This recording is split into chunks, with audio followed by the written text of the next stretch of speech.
ke-244 kena batunya. Keesokan harinya, orang-orang yang liburan di villa itu sedang bersiap-siap untuk pulang, sebab mereka menyewa villa ini hanya untuk 2 malam saja. Karena villa semewah ini, biaya per malamnya saja sangat mahal. Untungnya mereka keroyokan, jadi pelorangnya tidak terlalu membuat kantong jebol. Sebelum pulang, mereka sarapan bersama-sama lebih dulu, kemudian beres-beres, lalu akan check out di jam 10 pagi, agar sampai rumahnya nanti tepat di jam sholat zuhur. Semuanya sudah siap, dan mereka langsung berjalan bersama-sama menuju parkiran. "Den, mulai besok kamu harus masuk kerja lagi, ya?" ucap Fathir sambil berjalan menuju mobil. Karena setelah ini mereka akan berpisah, jadi Fathir memutuskan untuk membicarakan ini sekarang saja. Denny tersenyum penuh arti menatap Fathir. "Gak bisa ditambah lagi cutinya, Pak?" ucapnya sambil menaik turunkan alis. Fathir terkekeh. 3 hari juga udah cukup, Den. Tapi kan, saya masih pingin lebih lama berduaan dengan Hania. Karena dia libur ngajarnya masih beberapa hari lagi. Enggak, gak bisa, tegas Fathir. "Ish, Bapak gak pengertian banget sih. Kami kan masih pengantin baru unboxing maksudnya. Lagi hangat-hangatnya loh. Ini, Pak, 3 hari aja udah cukup, Den. Kalau kelamaan ntar pasak bumi kamu beneran patah lagi," ledek Fathir. Hahaha. Seketika tawa mereka pecah lagi, sebab para laki-laki itu berjalan berbarengan, karena sambil membawa barang-barang. Sedangkan para istri juga berjalan bersama, tapi mereka berjalan lebih dulu dari para suami, sehingga Hania tidak mendengar obrolan mereka. "Tuh, Den, dengerin kata Mas Fathir, 3 hari aja udah cukup. Gak usah nambah lagi, ya. Takut patah beneran. Entar kasihan adikku," ucap Hanan menimpali. Denny tertawa, tapi wajahnya juga memerah karena salting. Dari kemarin, ia selalu jadi bahan ledekan orang-orang ini. Padahal yang salah adalah Hania, tetapi karena ia suami yang baik, rela menanggung malu ini sendirian. "Kalian gak bosan apa ngeledekin aku terus? Kita gak bermaksud meledek, Den. Tapi sampai sekarang masih gagal move on aja," sahut Fathir. Di antara semua laki-laki ini, Fathir dan Hananlah yang paling sering meledek Denny, karena mereka yang paling akrab dengan Denny. Sementara Agil yang biasanya suka meledek, ia tidak terlalu berani meledek Denny karena tidak akrab. Berbeda dengan Ihsan yang sudah lama mengenal Denny, tapi ia memang bukan tipe orang yang suka meledek orang lain. Di antara semua para laki-laki ini, Ihsanlah yang paling kalem. Tetapi di antara semua para istri, justru Yasminlah yang paling barbar. Sepertinya sehabis dari sini nanti, kalian semua wajib diruqyah ya, biar bisa lupa sama kejadian itu. Karena ada yang salah dengan otak kalian. Iya, nanti aku sekalian mandi kembang 7 rupa deh. Karena ini masalahnya terlalu berat dan sulit untuk dilupakan. Lebih sulit daripada melupakan mantan, sahut Fathir lagi. Adiba yang berjalan di depan langsung berbalik menyusul suaminya. Fathir lupa jika pendengaran perempuan akan mendadak tajam jika membahas soal mantan. "Mantan yang mana yang sulit buat dilupain?" tanya Adiba sembari menatap sini suaminya. Fathir terperanjat. Ia berasa ditatap oleh kuntilanak merah. "Enggak sayang, gak ada kok," sahutnya gugup. "Gak boleh bohong. Aku dengar dengan jelas kalau Mas bahas-bahas soal mantan. Mantan yang mana? Ayo jawab yang jujur." Semuanya mengulum senyum, karena Fathir yang sangat usil itu akhirnya kena batunya. Ingin rasanya mereka tertawa, tetapi tidak berani. Apalagi Denny, ia sangat ingin mengompori Adiba agar makin panas, karena ini momen yang pas untuk balas dendam.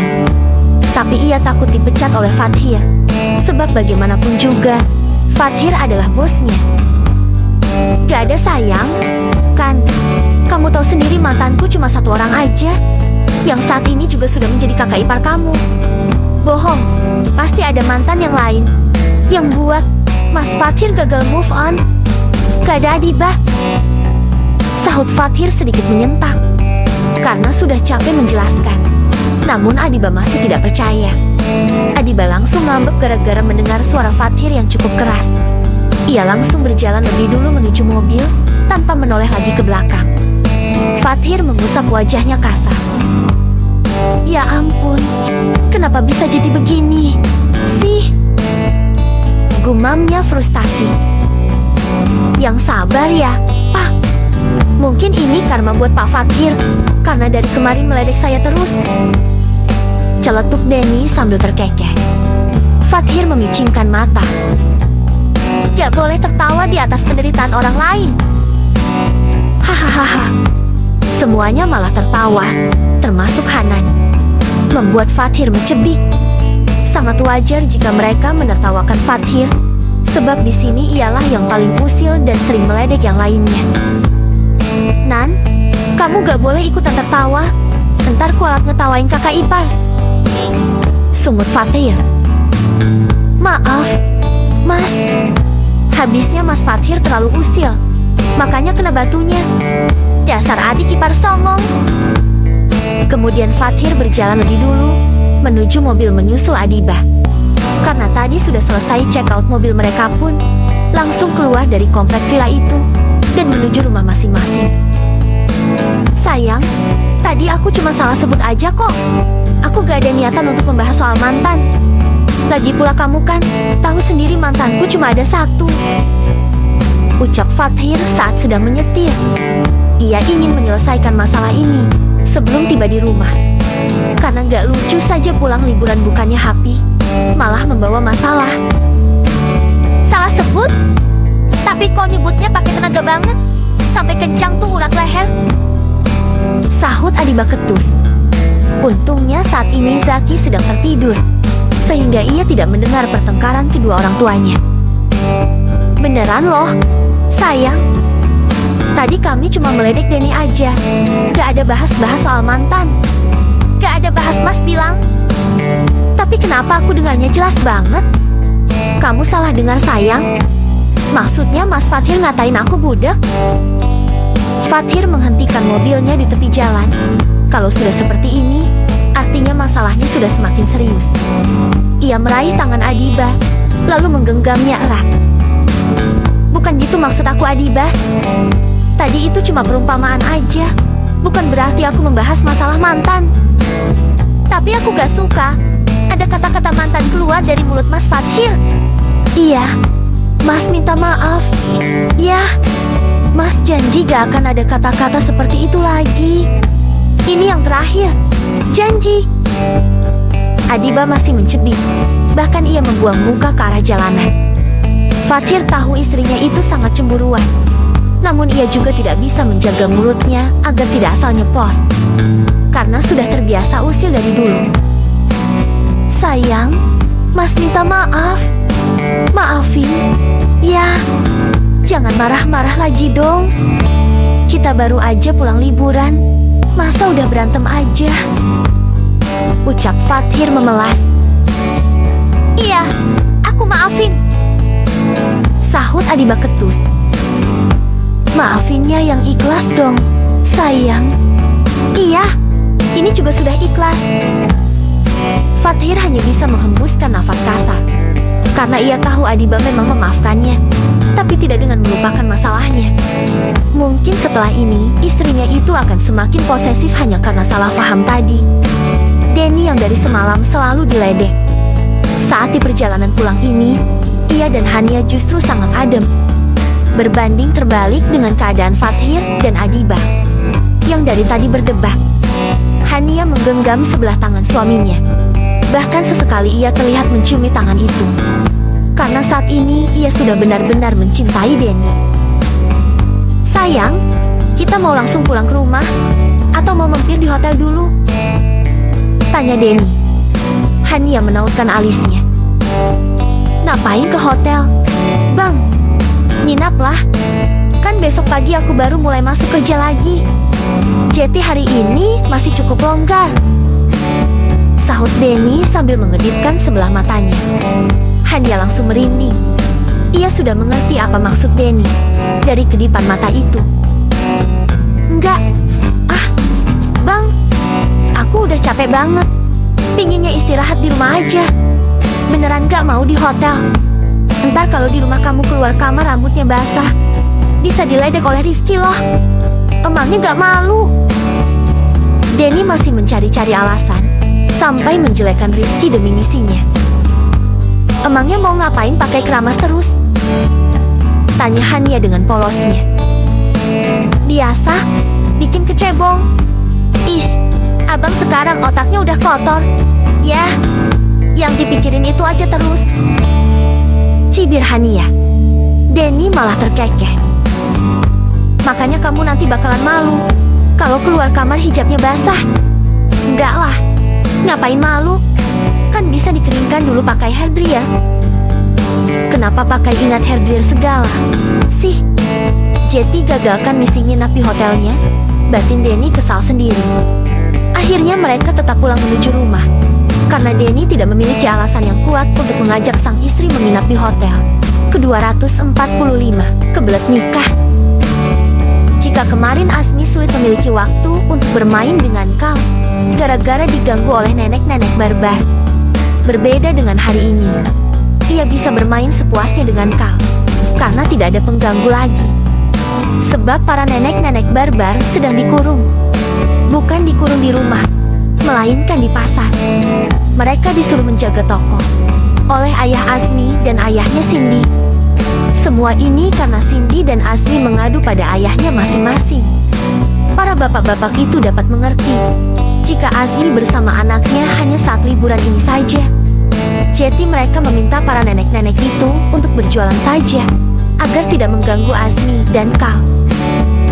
Mas, sudah lapar gak? Tanya Cindy. Saat ini mereka sedang bersantai di kamar, karena Kal juga sedang tertidur. Lapar sih, sayang. Kan, ini memang sudah jam makan siang. Sahut Asmi apa adanya.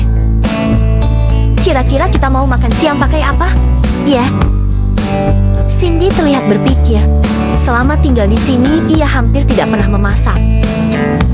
Memangnya ibu gak ada masak? Gak ada. Mas, orang pagi-pagi sudah diseret ke pasar sama ayah. Jetty tadi cuma sempat masak buat sarapan aja. Biasanya Bu Sari lah yang selalu memasak untuk makan orang rumah. Saat Bu Sari tidak ada di rumah, Asmi dan Cindy memang merasa nyaman, karena tidak ada yang mengganggu. Tapi di sisi lain perut mereka malah tidak terisi, karena tidak ada yang membuatkan makanan. Gimana kalau kita masak buat makan siang ini? Usul Asmi. Masak apa? Mas, aku sudah lama banget gak pernah masak. Masak apa aja yang ada? Masak telur dadar atau telur ceplok juga gak apa-apa. Kok? Kenapa gak beli di luar aja? Sih? Cindy malas menyentuh alat-alat dapur, sebab ia tahu masakannya juga tidak pernah enak. Tapi aku kangen sama masakan kamu, Cing. Cindy menghela nafas panjang. Ya udah, iya. Tapi kalau gimana? Biarkan aja dia di sini. Orang anaknya lagi tidur. Kok? Dua orang itu pun berjalan menuju dapur. Mereka memeriksa apa saja yang ada di kulkas. Ternyata di sana ada banyak sayur-sayuran dan daging serta seafood. Sebab Bu Sari memang suka memasak. Kita masak apa ya, sayang? Tanya Asmi bingung. Sebab bahan-bahan makanannya terlalu banyak. Cindy mengangkat kedua bahunya. Apa aja deh, Mas. Yang penting cepat matang dan bikin kenyang. Soalnya aku sudah lapar banget. Asmi terdiam beberapa saat. Ia juga tidak tahu masakan apa yang enak dan cepat matang. Sebab Cindy yang ibu menyusui itu juga harus makan dengan sayur, agar asinya lancar. Tok, tok, tok. Terdengar ketukan pintu yang cukup keras dari luar. Cindy segera berjalan ke depan untuk membukakan pintu. Ternyata yang datang adalah para nenek-nenek barbar. Lah, udah lepas aja dari kandang. Celetuk Cindy tanpa dosa. Setelah dua ibu-ibu itu masuk, dua-duanya menatap Cindy. Kami gak lepas, tapi kabur, jawab mereka kompak. Kok bisa? Tanya Cindy kaget. Ya bisalah. Tadi kami izin mau beli makanan buat makan siang. Pulangnya langsung ke sini aja. Terus ayah gimana? Pasti nungguin makan siangnya. Biarin, mereka bisa beli makanan sendiri. Kok? Kalian sudah makan siang gak? Tanya Bu Sari. Dua ibu-ibu itu terlihat menenteng kresek yang cukup besar. Kemungkinan isinya makanan. Cindy menggeleng sambil mengelus perutnya. Belum. Sudah ibu duga. Kamu pasti gak bakalan masak buat suamimu. Ayo, kita makan siang sama-sama. Ibu sudah beli makanan banyak. Akhirnya mereka berjalan bersama menuju dapur. Meskipun ibu-ibu itu barbar, tapi mereka sangat perhatian pada anak-anaknya. Di meja makan, Cindy dan Azmi buru-buru makan. Sepertinya mereka sangat kelaparan, membuat ibu-ibu itu geleng-geleng kepala. Gimana, Jin? Gak ada ibu di rumah. Enak, kan? Ledek Bu Sari. Enak, aman, damai, gak ada pengganggu, sahut Cindy. Tapi kelaparan, kan? Kalian berdua itu udah kayak anak tiri yang gak dikasih makan aja, makanya sampai lahap banget. Timpal Bu Hasna. Azmi dan Cindy hanya nyinyir, karena mereka memang benar kelaparan. Karena ibu sudah ngasih kalian makan. Habis ini ibu mau pinjam kal, ya? Iya, Bu, boleh. Tapi tolong jangan rebutan, ya? Sahut Azmi. Ia tidak keberatan lagi jika kal dipinjam oleh neneknya, sebab Azmi juga sudah cukup puas bersama kal dari malam hingga siang ini. Iya, tenang aja. Kami sudah akur. Kok? Kalian habis ini tidur siang ya? Pokoknya urusan kal biar kami yang urus. Nanti malam baru giliran kalian nemenin kal begadang. Iya, Bu.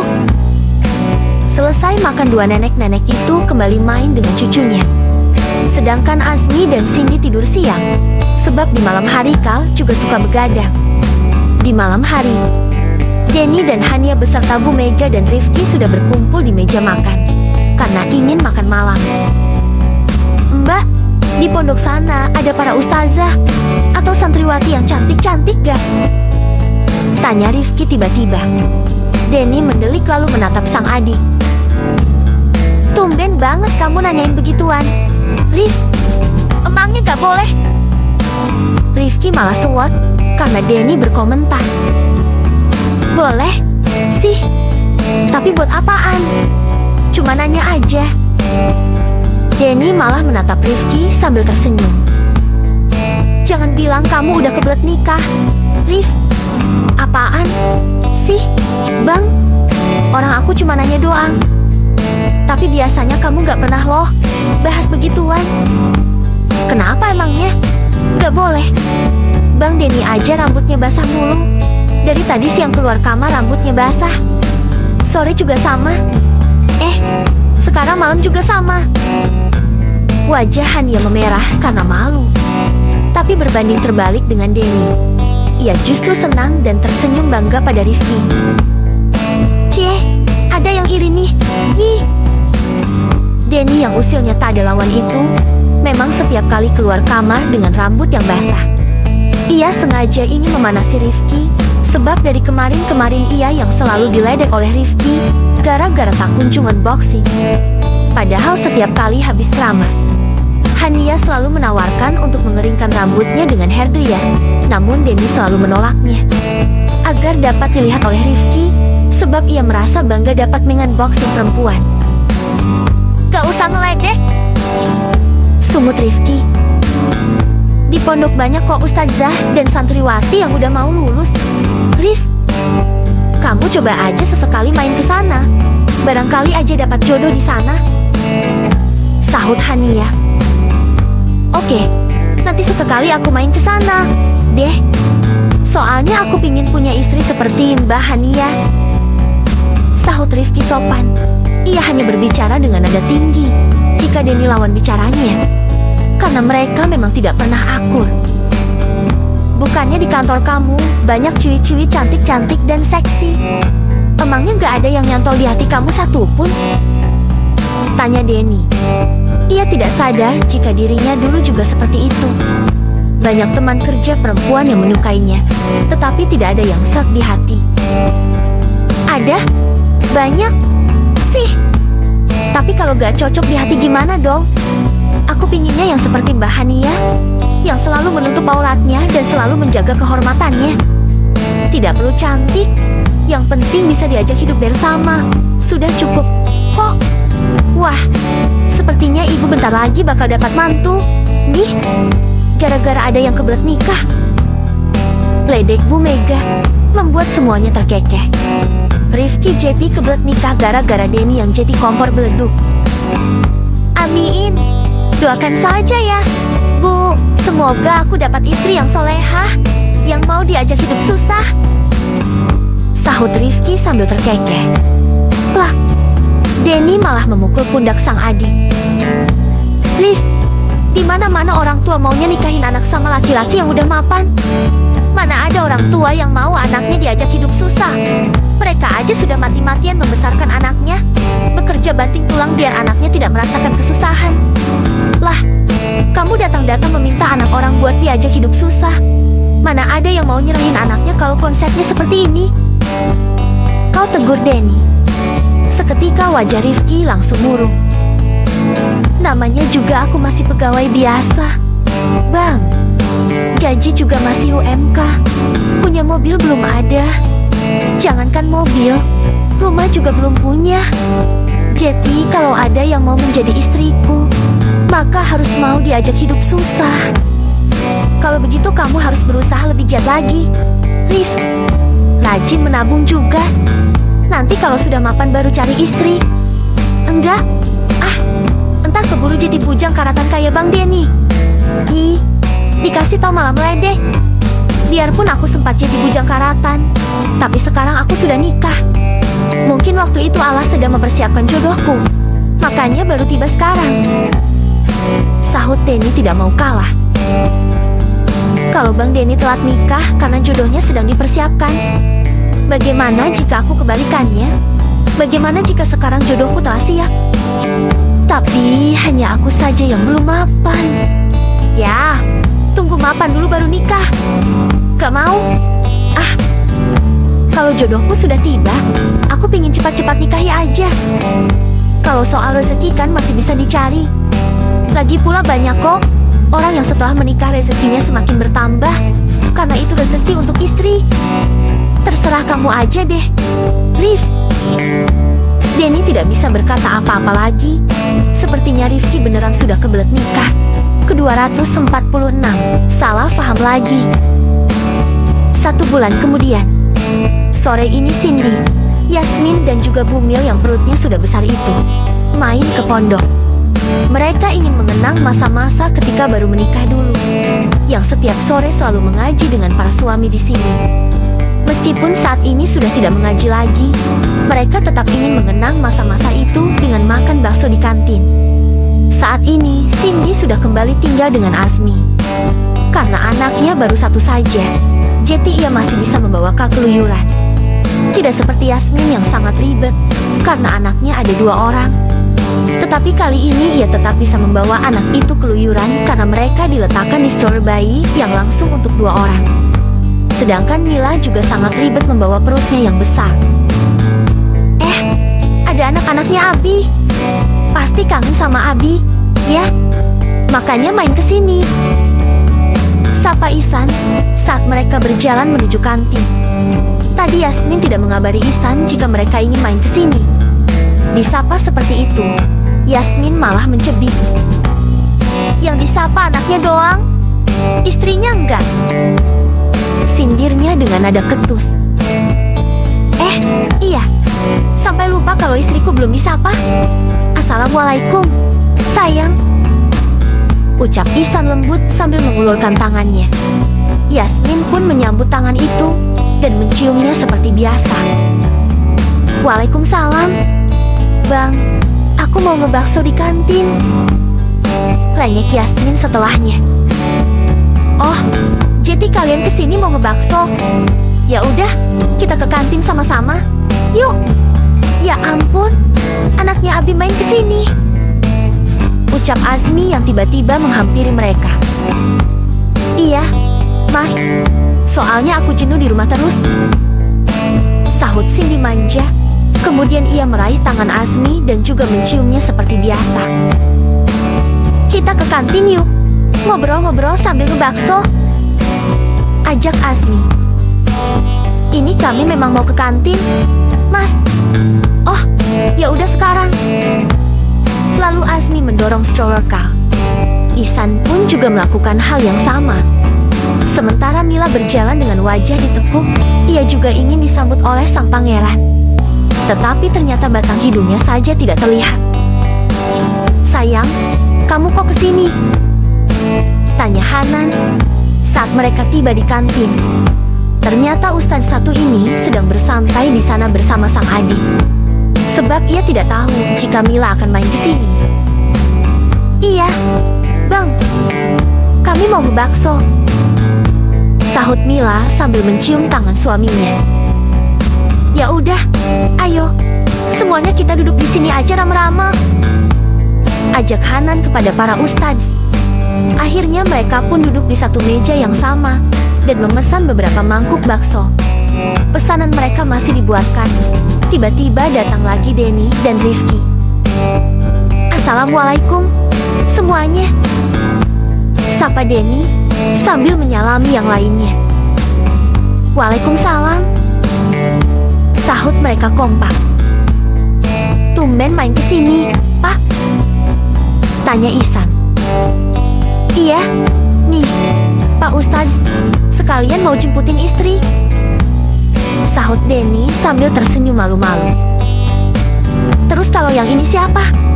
Oh, kenalin. Ini adik saya, namanya Rifki. Denny pun juga mengenalkan yang lainnya pada Rifki. Hari ini Denny izin pulang cepat, dan kebetulan Rifki ikutan nebeng, karena kantornya tidak jauh dari restoran tempat Denny bekerja.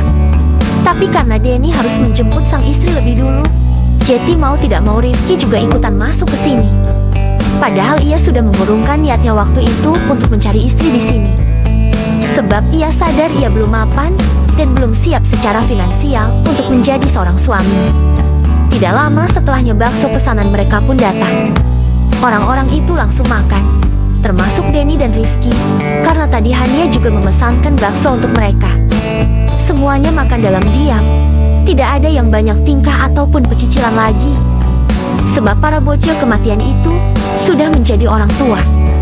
Jadi sudah sedikit lebih dewasa dari bisanya. Bu, saya pesan baksonya dong satu. Ucap seseorang sedikit keras dari meja sebelah. Sebab ibu kantinnya sedang berdiri cukup jauh. Cindy yang sudah lama tidak main ke sini, tapi tetap mengenali suara orang itu. Ia menoleh dan langsung memicingkan mata. Ngapain sih?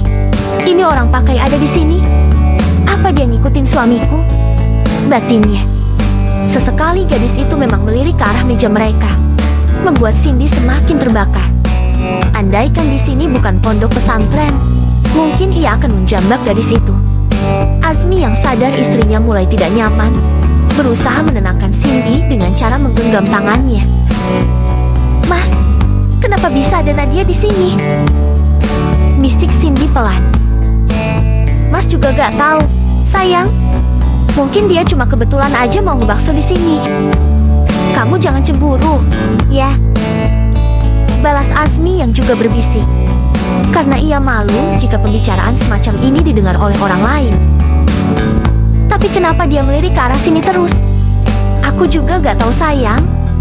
Udah, gak usah diliatin. Kita fokus makan aja. Aku sudah gak nafsu. Mas, makanannya jadi hambar gara-gara lihat lirikan matanya. Sungut Cindy. Sampai hari ini ia masih cemburu akut. Bahkan tidak ada toleransinya sama sekali untuk orang yang bernama Nadia tersebut. Iya, tapi kamu harus habiskan makanannya, biar gak mubazir. Nanti habis ini kita langsung pulang. Karena emosi, akhirnya Cindy makan dengan buru-buru. Hanya butuh waktu 3 menit saja satu mangkuk bakso itu habis tak tersisa. Kami pulang duluan, ya? Ucap Cindy sambil beranjak. Kebetulan semua makanan dan minuman ini sudah dibayar oleh Ihsan. Buru-buru banget, Cin? Tanya Yasmin heran. Iya, soalnya ada sedikit urusan di rumah. Jelasnya sambil tersenyum, tapi dalam hati berapi-api. Urusan pingin menyelamatkan suamiku dari godaan pelakor. Sambungnya dalam hati. Setelah berpamitan, Cindy buru-buru menarik Azmi untuk pulang ke rumah. Kenapa sih? Masih ada aja orang yang gak tau malu. Udah tahu ada istrinya, masih aja suami orang dilirik. Omel Cindy setelah tiba di rumah. Azmi memeluk istrinya itu, kemudian mengusap air mata yang sudah mengalir deras dari sudut matanya. Udah dong sayang, kamu ini baru aja habis melahirkan. Gak boleh emosi dan stres seperti ini. Mas takut terjadi apa-apa sama kamu. Gimana aku gak stres coba? Lapor aja bertebaran di mana-mana. Udah tahu suami orang, ada istrinya juga di samping. Masih aja dilirik. Sayang, coba kamu dengerin mas. Tadi kita duduk di satu meja ramah-ramah. Yang laki-laki bukan cuma suamimu ini aja. Bisa saja dia melirik yang lain. Kan? Di sana ada beberapa laki-laki yang lebih tampan dari mas. Ada Pak Denny, ada Rifki, ada Ustadz Hanan, dan juga Ustadz Ihsan. Tapi dia pernah sukanya sama kamu. Mas, aku ini gak bodoh.